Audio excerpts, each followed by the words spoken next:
uTalk is probably an app that you've not heard of before because I've only just heard of it a few months ago, and I've been sort of looking at language learning apps for quite some time, and I was quite interested with the draw of uTalk actually because it hosts, I believe it was 157 languages, including various different variations of languages such as Spanish and English and whatnot. And so in today's video, I would like to just go over the app uTalk and basically do a language app review on uTalk. So for this one, I'm just going to go through it live as I talk with you because there's not much to the app itself.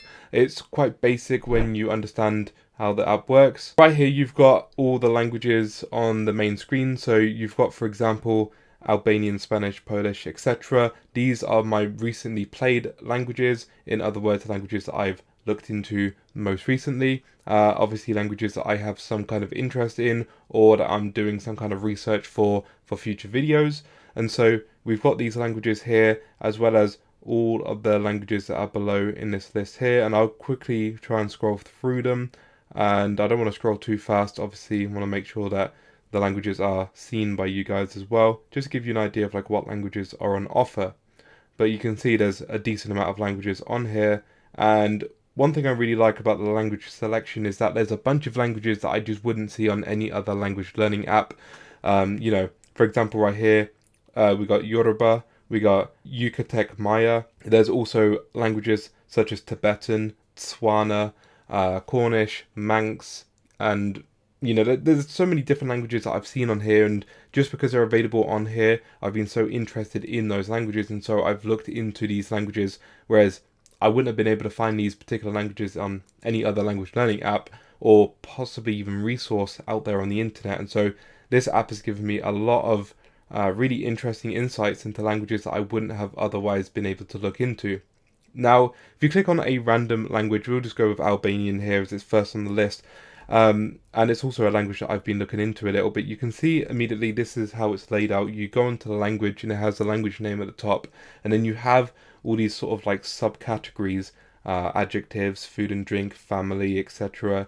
And you can just scroll down and you can see all of the different categories that you can click into and basically do some kind of learning. Let's, for example, pick traveling. You've got these different game things. So basically the idea is that you go into the first one, which is a phrase practice. You practice your phrases and then you get tested on the next 5 games. So it's easy game, speaking, hard game, memory game, and recall game. I find the memory game and the recall game, especially the harder two. We'll go into the first one, which is phrase practice, because that's basically the majority of what I use this app for. For the purposes of this particular video, I'm not going to play audio, but do know that obviously audio is played when you click on each and every one of these different things, and there is an alternation between male audio and female audio, so you can get to hear how 2 different people would like pronounce these words in the language that you've chosen. So you've got all of these different options here, so you can go over to like where can I hire a car, and then it will say in the language that you're trying to study. And the idea here is that you hear how it's said, and then on the 3rd button at the bottom you've got a microphone. You click on the microphone, and then the idea is that you speak into the phone, but obviously I'm speaking obviously right now to the camera, and when you click it you hear it back, and then you can basically say yes or no as to whether you think that's correct or not. In this case I'm just going to press the X. Obviously you get the idea, but if you used to click the green arrow there'd be like a tick on that line, and the idea is just to go through and just practice your speaking, because I think the idea of uTalk is to basically get you to speak the language. We'll go into another section here. Let's go for like likes and dislikes. Some of these will be full of phrases and some of them will be just full of individual words. It depends which ones you click on. This one has like I do like, I don't like, etc. on different things. It's exciting, it's boring, etc. When you go back and you have all these other games here, easy game and hard game are quite similar. I'll quickly show you the easy game just to give you an idea of what that looks like, although I won't do much into it. You basically get 4 like little picture things. It'll shuffle them up and then it will give you the audio, and obviously again I'm not listening to the audio right now as I'm doing this video. It'll give you the audio. On the easy game it will also give you the written language at the bottom there, and you've got to try and associate that with the picture. and that's basically the easy game. The hard game is a variation of this, but just slightly harder. The speaking game obviously gets you to speak a little bit as well. With the memory game, it kind of shows you all of the pictures and then it kind of hides them, and then you've got to remember which one's in which location, which can get quite difficult if you're just not good with that kind of thing. And then also with the recall game, I'll go on the recall game to show you, you basically have the entire list of vocabulary that you've learned from the first one that I showed you, and then it just goes through one by one. So here there are 49 to go through, and I like dancing, so you would have to remember how to say I like dancing in this case Albanian, and then you'd have to say that phrase, and then you would listen back to the phrase, cross or tick whether you got it right, and then you'd go on to the next one. And as I say, right here you've got 49 phrases to recall in a row, and it'll let you continue even if they're all wrong. It's not like it's gonna like fail you or anything, but it's just for you to try and get through. And then depending on how well you do in each game, it'll give you like a percentage of the circle complete. So for example, here with prepositions, you can see that the first 4 are completed fully with a white circle. The memory game is only about 75% done, and the recall game is like not at all filled out. And the reason the memory game is only 75% or so is because I couldn't remember exactly all the things. I'll go onto it now actually and show you because it'll be easy to explain. So you've got like 2 images, it'll then audio something or other, and you click on one, and I happen to get that one right. It will then go into 3, it will then go to 4, 5, 6, 7, I think up to 6 actually, images. So it will then say 1, I'll click on 1, and then that one was wrong. And then as soon as you get one wrong, then obviously it will start to take away some points from the final points. So I'll do that one more time, and you can see now there's 4, and I think it goes up to 6, and then there's something else afterwards that to do with memory, and I'll come out of that now. But you get the idea, and because I didn't get 100%, obviously it filled out the circle to 75% there. That's basically all there is to uTalk, if I'm going to be honest. There isn't a whole bunch here. With every language, you have the exact same words and vocabulary that you can learn from. We'll go on another one like colours, and this one will be a bit more basic because you only have individual words. So you have like black, brown, dark blue, light blue, etc. as I go through. Yeah, you only have individual words in this particular one, and you can see how you can just build up vocabulary with colours, and that might be a bit easier than doing like whole phrases. And there's a few others that I've seen that are more basic. I think adjectives is another one, for example, where it just gives you like one word to learn as opposed to whole phrases. And here again, you can just see, like as I click through the different words for you to learn, basically. And I think it's quite a good app in terms of like language selection. Like I say, all of these, so for example, 3 starter words, first words, direction, traveling, etc., is the exact same layout in every language. So if we go into another language, and let's go into what do we want to go into? Welsh. And then we go into Welsh colours, as we just did colours. You can then see it's the exact same layout. They've just translated into the other language. There's no difference in between the languages. They've literally just translated into like the other languages, which is still good, especially for some of these like lesser studied languages. Like there's just a lot to offer here. Welsh isn't that well studied in my opinion. There's not a lot of content to study Welsh. I think one of the biggest things to study Welsh would be something like BBC Welsh, for example. I can't remember the name, BBC Cymru, I think. But if we look into a language, I'm just trying to find like a lesser studied language. Yeah, for example, actually, I've been using it for, is it up here, Manx, or Greenlandic. We'll go for Greenlandic, which, again, we got Greenlandic here, which is a language which I don't really ever hear people studying. It's not, in my opinion, or from my knowledge, there's not much like resources out there to study Greenlandic.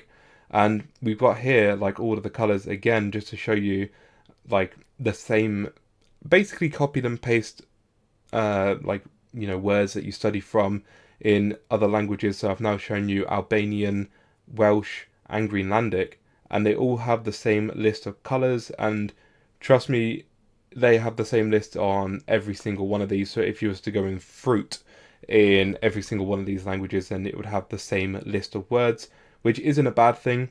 But obviously, I thought that maybe some of the languages would have a difference in the list itself, but it's basically the entirety is the exact same with that. But I find it very interesting just looking through and seeing like what's the Greenlandic word for grapefruit, and it happens to be quite similar to the English counterpart. And I just look through and I look at certain words, and I don't know, sometimes things are just quite interesting for me to look at in that regard. Like Greenlandic is quite a different language to English. Obviously, it's a completely different system, completely different grammar system and everything. So if we look at something a bit more complex, let's maybe try outdoors.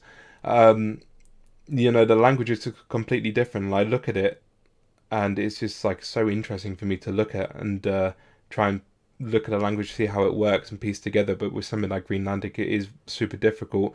But on this app, I'm able to actually see some of these like really interesting words. I don't know how I would otherwise study these words in Greenlandic. Like, I don't know where I would come across these kind of words if I was trying to study Greenlandic. And this app actually has like a decent set of vocabulary. Like, there is a lot in these.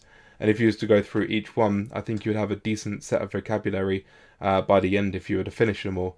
The one thing that does change between them, right here at the bottom, you've got the Kalalit Nunat in Greenlandic, which is basically just the name of the country, I think. You go into these practice words, and this is the only one that's different between every language. So this one is more country specific, so it will start giving you capital cities or places of interest, or whatever that's more specific to that country. So Kalalit Nunat is the name of Greenland in Greenlandic. Nuuk is the name of the capital city in Greenlandic.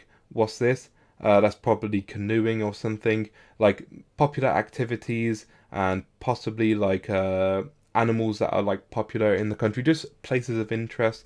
However you would say that, like without listening, obviously I wouldn't really have much of a clue, but I think they're like walruses or something. Or maybe that's a walrus there.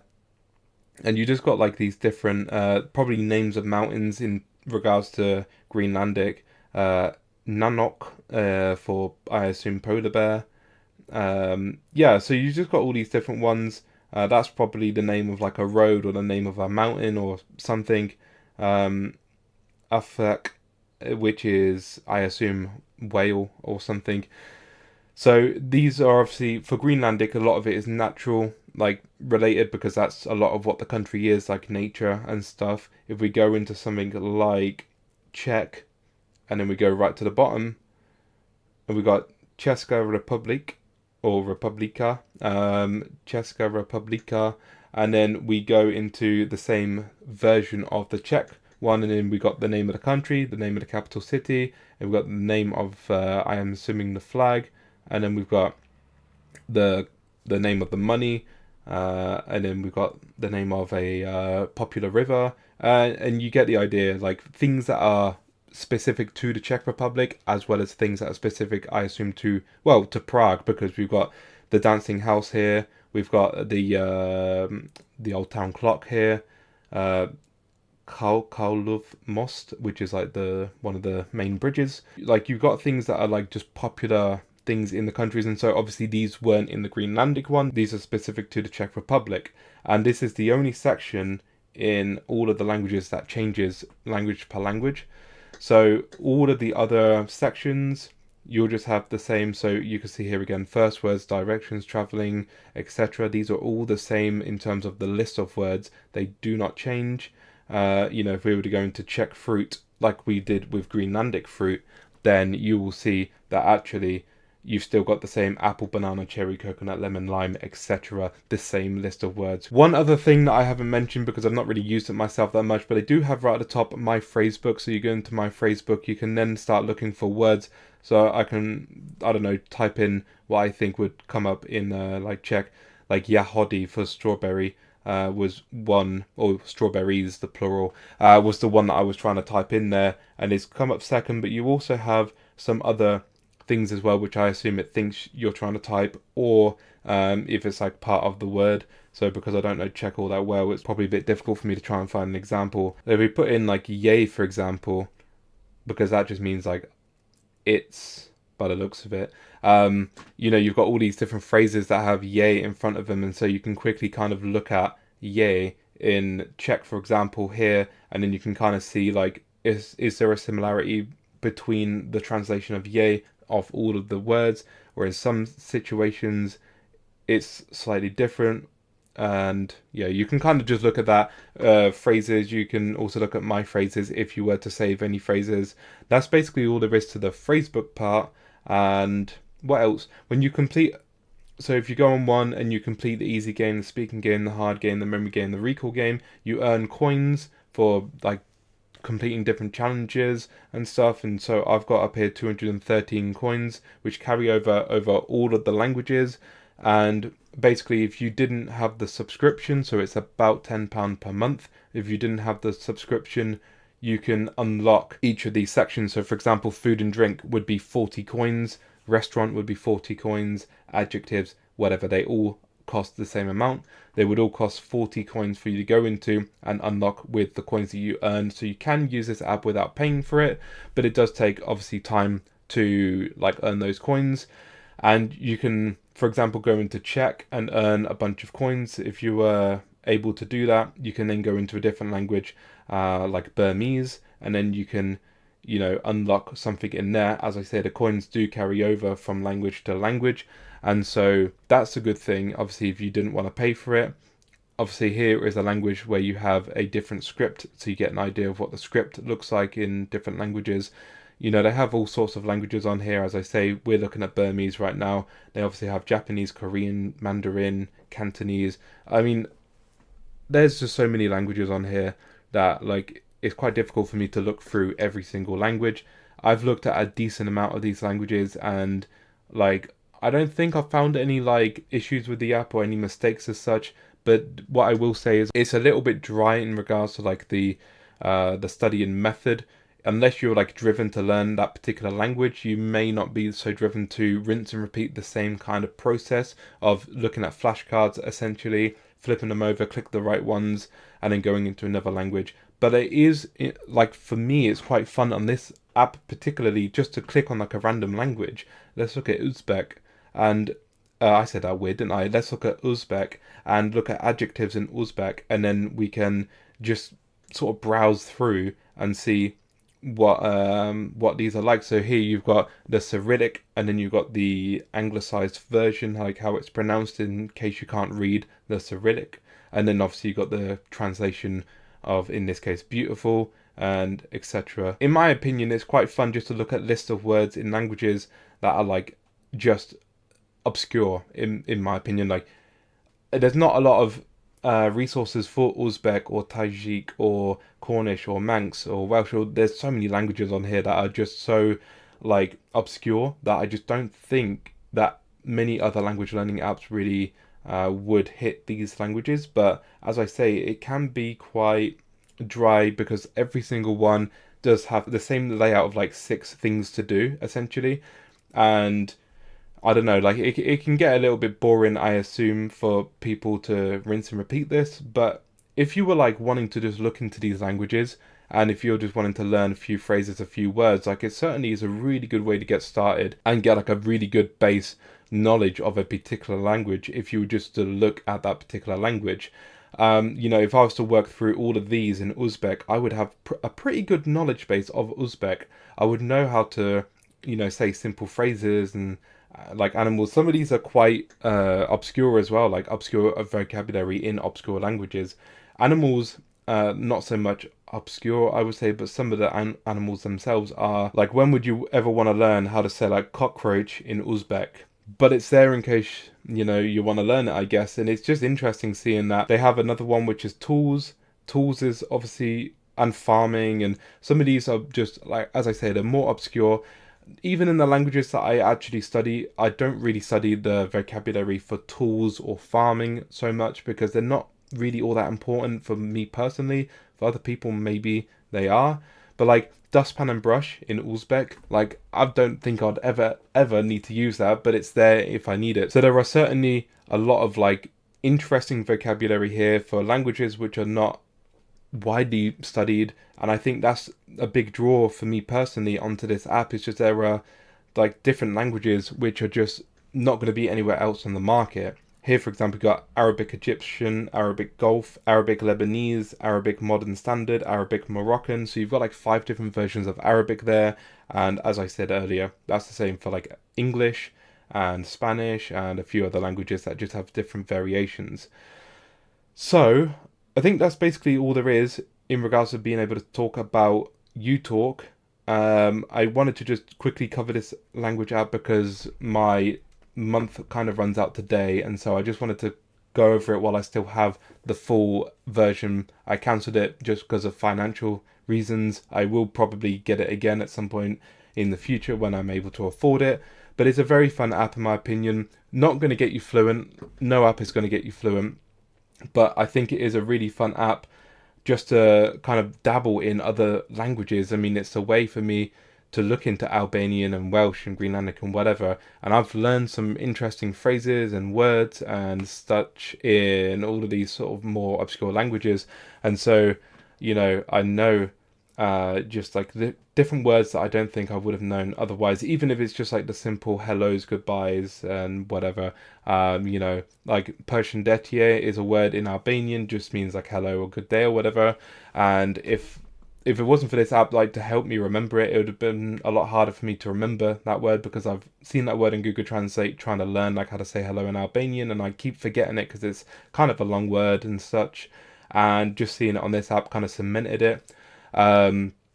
Faliminderit is another word in Albanian. Kukuk, I think, is a word in Greenlandic. Offinikofios is, you know, a phrase in Welsh. And so there's just different words, different phrases, which have just been fun for me to kind of look into, not be too serious about them, and just to like basically have fun with languages. And like I say, it's not really the same as like other language learning apps where it tries to pushes a certain like course towards your way or anything. It just gives you the list of words, a list of phrases, and you basically just go about them the way you want to go about them. But because it focuses on the speaking, I think it's a pretty decent app for that. And it's a pretty good app to get you going in a language that you're probably quite new at. I certainly wouldn't use uTalk as just the only resource to learn a language, but obviously if it's the only place for these more obscure languages, then of course I would say use that to your advantage to get started in that more obscure language if you're interested in learning said language. So that's going to be it for this video. I appreciate you for watching. Thank you guys so much. Let me know if you used uTalk, what your thoughts and opinions are on it, if there's anything that I might have missed in this video, and also what other language learning apps would you like to see me make videos on going forward.